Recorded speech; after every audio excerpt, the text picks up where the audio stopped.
Hello and welcome to a brand new episode of Smart Money. Now, in the run-up to Children's Day this month, we thought it's appropriate to do a masterclass on how to plan for your child's future, his or her financial goals like education and marriage, but more importantly, how to imbibe the quality of financial awareness and literacy to your child at a young age. Joining me now is Vivek Bajaj. He's a very popular face on social media, so he needs no introduction perhaps. Vivek has been a learner of the financial markets for the last 17 years. He's also co-founded various businesses and is an active social media contributor with over 1 million followers. He's also the founder of Credit Info Edge, an enterprise involved in simplifying finance. And for the last 5 years, he's been involved in empowering people with right learning and analytics in finance through his online ventures, elearnmarkets.com and StockEdge. Vivek, thanks a lot for being with us in the show. It's a pleasure hosting you. There's so much in this space, right? Because our children, by nature, they don't know anything about money. They don't know how to manage finances, whether you talk about children at an age of 5 or at an age of 15. So much to teach them. But tell us, what is the right age to introduce finance to your child? I think 5 is a good age. And I'm seeing that change in my kids. I have 3 kids. My daughter is 13. My kids, my boys, I have twin boys, they're 8-year-old. And I'm seeing that distinct need of understanding how the money is operating. You know, when I remember my old age, I mean, younger days, when I was 18, 19, we were not thinking about money so much. You know, we were always there considering ourselves to be entitled kids of our father figures, that they were taking care of things. But I'm saying in my kids, there is a definitely inclination towards learning about money because they want to spend. And the moment they have requirement of spending, they want to know, sir, Papa, how are you making these monies? How are you helping us to spend that money? So I think 5 and 6 is a very good age to start talking about money. Okay, so when you say talking about money, right, what are the good ideas to teach your children about money? I mean, let's talk about that. If you want to introduce financial literacy to your child, how do you do it? And what's your view on pocket money? It's very debatable, when to give pocket money to your child, how much to give. But let's start with financial literacy tools. Yeah. What are the main tools to look at? So, first thing first, we have to talk about money. The whole concept of financial literacy starts when we evolved from barter system to a common denominated money. So the best tool is, our grandmother used to teach us through stories. So the best tool is, as parents, we have to start narrating stories about money, about things which we are going through on a daily basis. Talk to your kids and maybe spend 15 minutes at the end of the day that, listen, I bought this and I'm very disappointed that I purchased this. Yeah, I bought this, I'm so excited. The moment they start valuing the things, not value in terms of moral value, but in terms of pricing the things which we are buying, they start also thinking about the money in that way. So experience sharing is the first teacher. And then we are living in this globalized social media world. There is so much content already. I mean, YouTube is the biggest educator and they know exactly whom to follow, be it Mr. Beast or whoever the big influencers are. They are already making that impact of teaching them about the money. Okay. So, I wanted to understand how important is it to instill a habit of saving in a child and a practical concept of investing. I mean, you said you can start at the age of 5. Yeah. But children don't really know the difference between need and want, right? It's very confusing for them because they seem to want everything. Yeah. But how important is it to make that distinction very early on? Well, the whole need and want argument has also evolved. Now, today, because the overall per capita income has gone up and we all have earned more money, so, having a better car, is it a need or a want? Yeah. For us, it's now a need that we want to travel, we want to have a basic luxury. Kids, they are considering it to be the most obvious thing. If you talk to any kids and tell him that, we don't have car, and the kid will be like, we don't have car, what's like? Or let's take a very rudimentary example, internet, right? We used to dial in, right? And we used to love that sound of dialing, remember that sound? And now, when you tell kids that internet is not working, the kid will say, what is internet is not working? We don't know this concept of internet not working. Yeah.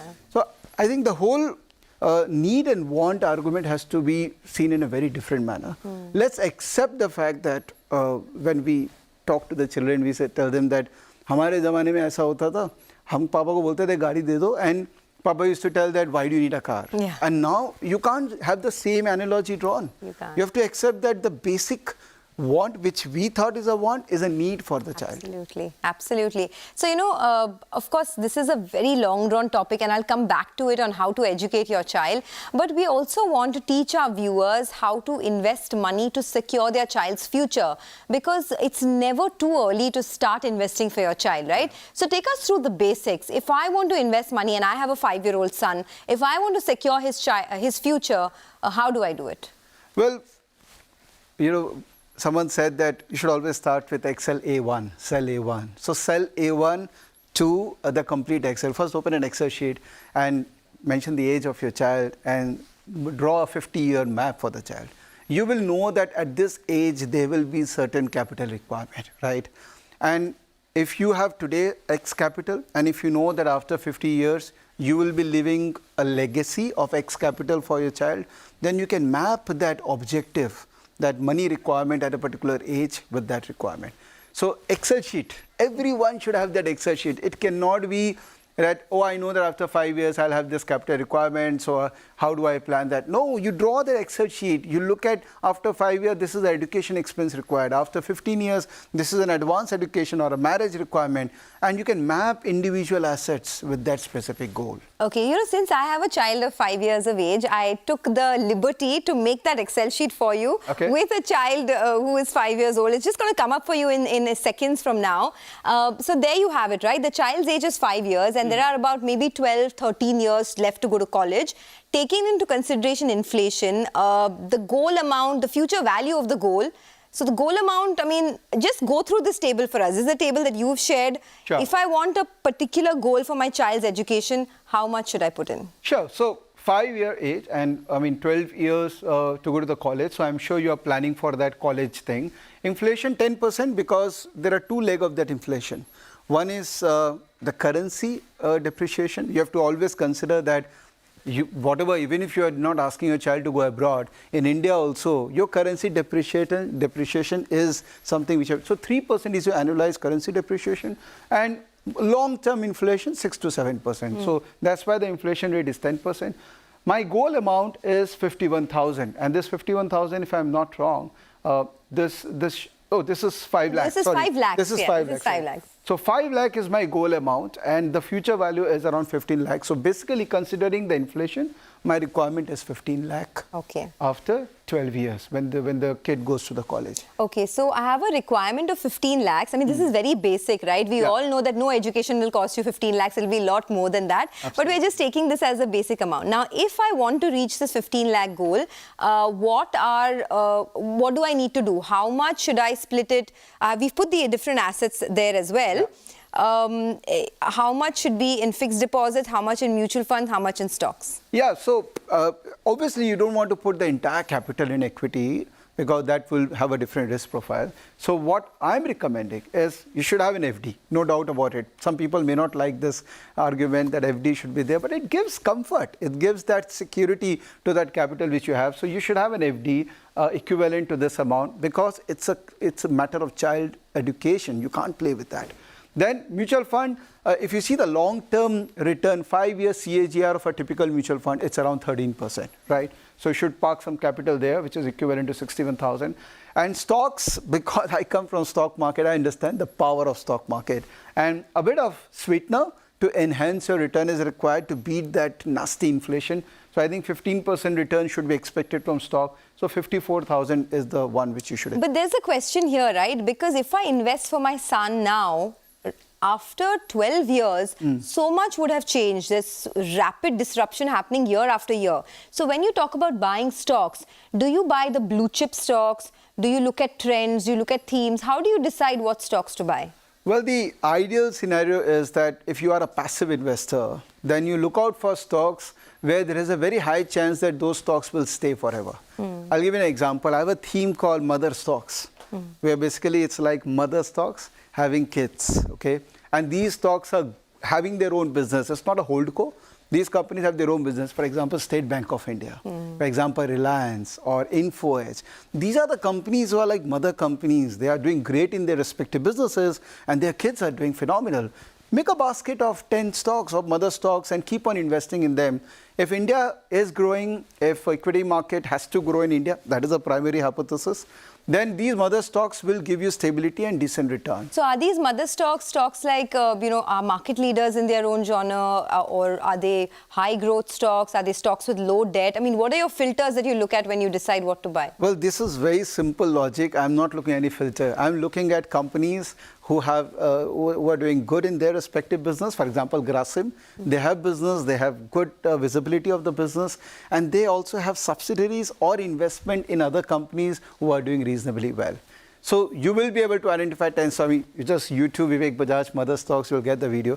I've recorded those 10 stocks. Peaceful investment. If you want to be passive, if you want to kind of not invest entirely in mutual fund, because mutual fund has its own plus and minuses, then these mother stocks can be decent return generator for you. Okay, in fact, I wanted to talk about mutual funds a little bit because I get asked these questions a lot. What are the basic mutual funds that I should invest into for my child, for the longer term? So we have a plate that will come up for you.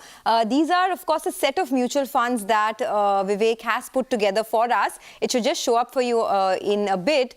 Now, there are large cap funds, there are mid cap funds and small cap funds, right? So if you want to invest for your child's future, take us through this list, Vivek. What made you come out with this list? And the 5-year compounded growth is fine. Yeah. That's the past. Yeah. But what do you see as the next 5 years? Yeah, so that's actually a very important debate. Whenever we talk about list of mutual fund, we always look at the historical return. But technically, you should go deeper inside the mutual fund, see the fund manager track record, see the cost, the management fees which they are charging, and a bit of just a quick glance of the portfolio which they have, which should make you feel comfortable. It should not be purely return which is driving. So when we have mentioned these are not the top performers, but these are the schemes which we believe that it's been decently managed in the past. They have a decent portfolio and they can still do better in the future. Okay. I'm of the school of thought who believes that I don't want to be the top performer. Yeah. I want to be a consistent performer. Something that's stable over the next many years. And my question in that is, in your small cap fund list, you have Quant Small Cap, which has done very well. I mean, it's a 22% compounded growth. Yeah. I think because they do have a lot of exposure to, stocks like, say, in the Adani Group, and that's done very well for them. Yeah. But for my child, who's going to perhaps use this money 18 years later, 12 years later, is it a safe bet? Yeah. So we have to understand what are they doing, or any such kind of quant funds are doing. They are playing momentum. And we are living in as you said, that we are living in a world which is full of disruption. So value investing is an evergreen thing, it will stay forever. But there are many stocks where you'll see momentum coming and momentum going out. How do you invest in those stocks? The only way you can invest is by playing momentum. Adani, classic example. If you are a value investor, you would have not invested. But if you believe in price momentum, you would have invested. So momentum is equivalent to quant. That's where small exposure, because they are the only one right now in the market, apart from various small cases, I would say that a small exposure to these funds is not a bad idea. Okay, it's a very interesting conversation and I do want to take it forward, but we have to take a short commercial break. Don't go anywhere. We'll come back and continue our conversation with Vivek Bajaj on how to secure your child's future. Stay tuned.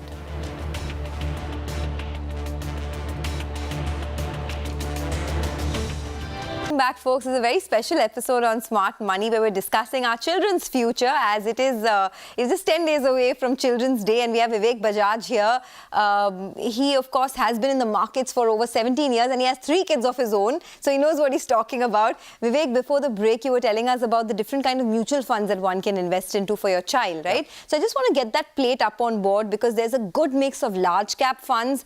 These are the funds that Vivek has chosen. Remember, don't go by the past, the historical performance, but going forward as well, these are safe, consistent funds. The mid-cap and the small-cap funds will also come up for you in a bit. There's Quant, which has done exceptionally well, PGIM as well. And in the small-cap list too, you have Axis Small-Cap. But there's also ETFs, right? Passive investing. Your thoughts on that?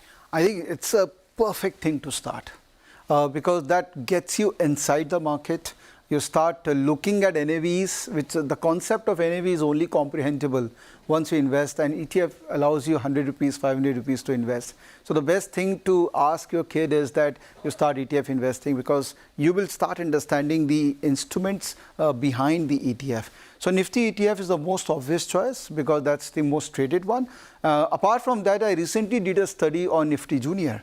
And I think it's also very, very interesting, because coming 5 years, if you believe that India market is going to grow from 3 trillion to 5 trillion, all these junior Nifty stocks will do very well, because finally they will become Nifty stocks, right? So combination of Nifty, Nifty Junior, and maybe a gold ETF to give you that comfort of currency depreciation, as well as gold being an inflation hedge. Okay, so gold is the next topic. Gold ETFs. Do you prefer gold ETFs to sovereign gold bonds? I mean, your thoughts, because there's physical gold as well, but people don't prefer physical gold anymore because of the security risk, the making charges. So tell us, within gold, what should I look at for my child? Well, I think both have its own merits and demerits. I'm more of an ETF person. But the bottom line is we have to invest in gold. Maybe 4 to 5% of our exposure should be there in gold, because gold is not just about gold. It's also about currency depreciation. Yeah. And we all have to understand this whole science of currency. I mean, it went up from 80 to 83, and people are doing foreign education, so it has really hit their pocket. Gold, if you would have invested, if you have done SIP for 5 years, you would have made 12% CAGR. Even if gold looks like on dollar terms is an underperformer, but in rupee term, gold has still given you 12% CAGR. So it could be a souvenir bond, it could be an ETF. I'm more of an ETF person, but there should be gold in your portfolio. Okay, so 4-5% of gold should be there in your portfolio to hedge against the currency move. And of course, inflation. I want to talk about Sukanya Samriddhi a little bit, because a lot of people recommend that for the girl child. I take it that it's tax-free, it's safe, but I also feel like there are better options. I mean, why lock in your money for 21 years at 7%? You can look at Bharat Bond, corporate FDs, but your thoughts on Sukanya Samriddhi as an investment tool? It's more mental. I know there are better financial instruments, but the moment you target that this is for my daughter, it becomes kind of a moral obligation for you that, I have to do it. This whole term of Sukanya Samriddhi, that gives you so much of obligation to do it for your daughter. I can do it. I mean, I can get probably better return. There are many other instruments.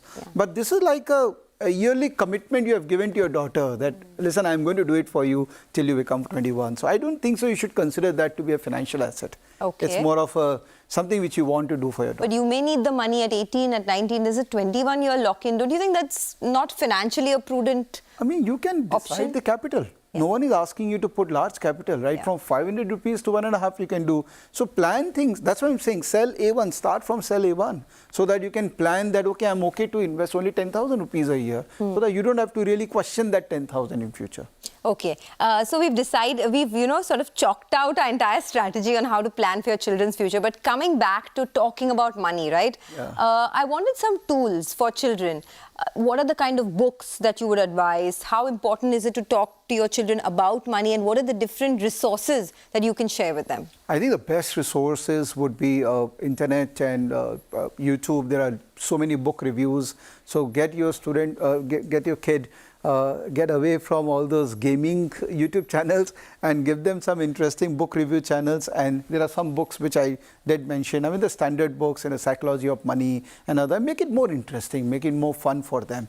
Otherwise, books are quite boring for younger generation these days, because we are not reading anymore. We are comfortable watching videos. So start with book summaries. That's a good option. Absolutely. So there's Psychology of Money, there's Rich Dad, Poor Dad, there's The Richest Man in Babylon. I've read 2 of them. I haven't read Richest Man in Babylon just yet, but I've are amazing. Are there any other ways of introducing financial literacy to your child, in the sense, you spoke about pocket money, you spoke about books, you spoke about different tools on the internet. Anything else that you'd propagate to, start the concept early? I think let them earn money. That's very important. And earning money can be from a very trivial things like every morning when you get up, you have to make your bed. And I'll give you certain points because you have done that. So every day they should have a balance sheet of their own that, today I made so much money. But there's a debate on that, right? I mean, you're incentivizing your child to do something that he should be doing anyway. So isn't that counterproductive? Have you not heard the story of Krishna? right? He wanted makhan, right? Yeah, but you know, the mother used to ask him, "You do this thing, then I'll kill you." This is the most primitive way of motivating your kid, which has been followed in our rituals for many years. So I think we should not question that. Okay, all right. So that's about children, right? But sometimes children are sorted. It's the adults who are most confused. Yeah. So for all the adult viewers watching you right now, and you have so many videos on YouTube about financial literacy, what are the, for beginners, I mean, this is a show that a lot of millennials, a lot of Gen Z watches as well. For beginners just getting into the market right now, what are your 1, 2 and 3 top to-do list for investing? Well, I think the most important is one has to understand this concept of compounding. It is widely talked about, but it is least practiced. Really, it's a powerful thing. And if you have that in your mind, it works fantastic. Second thing is habit, the power of habit. That consistency is so important. In stock market, I've seen as a full-time scalping trader to more of a passive trader and active investor. I've seen the more you have capital, the lesser your risk appetite becomes. In the other way around, people generally say that larger capital, your risk appetite is higher. No, that doesn't work that way. If you have more capital, you always have the mindset of losing that large capital. So your bets in the market or your investment or trading call in the market becomes much more wiser with a larger capital. So when you have smaller capital, think in a very different manner. And as your capital is growing, you have to change yourself. And market is changing every 4 year, 5 year. Because the market microstructure changes. Thanks to regulator, thanks to the new technology, market is changing every 3-4 years. So your involvement in the market has to be in sync to the market. Otherwise, you will get disappeared. Okay, well, those were some pearls of wisdom that are much needed, I guess, in today's day and age. Thanks a lot, Vivek. It was a pleasure speaking to you. And we have another episode coming up next week on our Children's Day special, a 2-part series. So do stay tuned into that. Keep writing to us with your feedback. We love hearing from you. Thanks a lot for watching Smart Money.